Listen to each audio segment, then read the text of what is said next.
Well, as promised, let's go live now to London, talk to Sarah Firth. She's been following that historic public testimony by the UK intelligence chiefs for us. Hi there, Sarah. So can the British public rest any easier? Has everything been explained?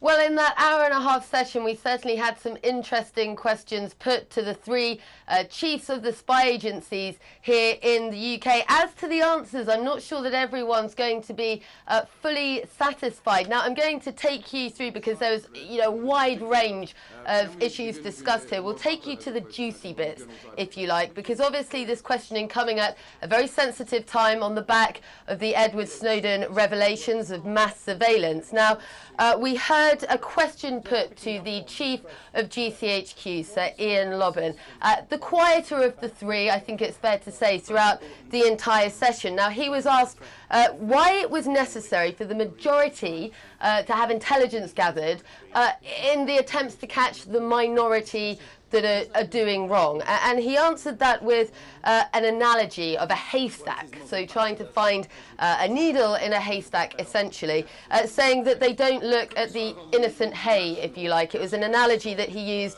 a fair bit in that questioning. It's already attracting a little bit of ridicule online, perhaps a little bit vague, but also when he was pushed later on in that session to substantiate some of the claims that are being made about why this surveillance takes place and claims that are made in public.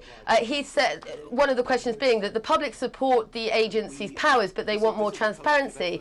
His reply to that was, look, if you're a threat or if you're in contact with someone who is a threat, you may be being monitored. If not, then you won't be.